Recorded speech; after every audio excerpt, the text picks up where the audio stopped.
नमस्कार, स्वागत है आप सभी का न्यूज रूम पोस्ट में। शिवा आपके साथ। खाड़ी देश अपने कड़े कानून व्यवस्था के लिए जाने जाता है और जो खबर आई है उसके मुताबिक कतर में 8 भारतीयों को मौत की सजा सुनाई गई है। कतर की अदालत ने कल गुरुवार को जेल में बंद 8 भारतीयों की मौत की सजा का ऐलान किया है।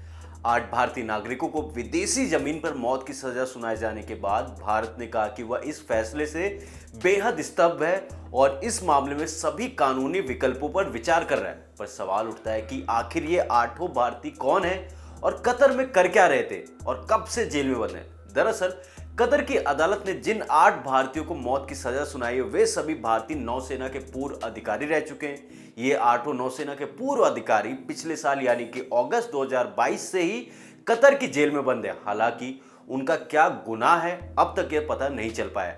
बताया गया कि उनके खिलाफ आरोपों को कतर के अधिकारियों ने सार्वजनिक नहीं किया है। 8 भारतीय निजी company Dehra global technology and consultancy services के लिए काम कर रहे थे।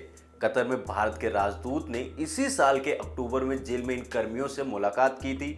भारतीय विदेश मंत्रालय ने कहा कि हमें शुरू में ही जानकारी मिली कि कतर की अदालत ने आज अल दहरा कंपनी के 8 भारतीय कर्मचारियों से जुड़े फैसले पर सुनाया और इसमें मौत की सजा का ऐलान किया गया, जिससे हम इससे बेहद स्तब्ध हैं और फैसले के डिटेल्स की प्रतीक्षा कर रहे हैं। हम परिवार के सदस्यों और कानून दल के संपर्क में हैं। हम सभी कानूनी विकल्पों पर विचार कर रहे हैं।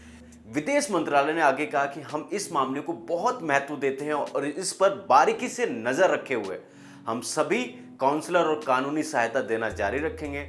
हम फैसले को कतरी अधिकारियों के समक्ष भी उठाएंगे। इस मामले की कार्यवाही की गोपनीय प्रकृति के कारण इस समय कोई और टिप्पणी करना उचित नहीं होगा। Captain Navjet Singh Gill, captain Saurabh Vashisht, commander Purnendra Tiwari, captain Virendra Kumar Verma, commander Sugnukar Pakala, commander Sanjeev Gupta, commander Amit Nagpal और नाविक रागेश कतर के जेल में बंद हैं, जिन्हें मौत की सजा सुनाई गई है। वे सभी देहरा ग्लोबल टेक्नोलॉजी एवं कंसल्टेंसी सर्विसेज में काम कर रहे थे, जो एक ओमानी नागरिक रॉयल ओमानी वायुसेना के सेवानिवृत्त स्क्वाड्रन लीडर के स्वामित्व वाली एक रक्षा सेवा प्रदाता कंपनी है। यानी कि अब इन 8 पूर्व अधिकारियों की मौत की सजा के बाद भारत सरकार का भी बयान आया है। अब देखना होगा इस पे आगे की क्या कार्रवाई होगी। मेरे साथ फिलहाल इस रिपोर्ट में बस इतना ही। और भी खबरों के लिए देखते रहे न्यूज़ रूम पोस्ट।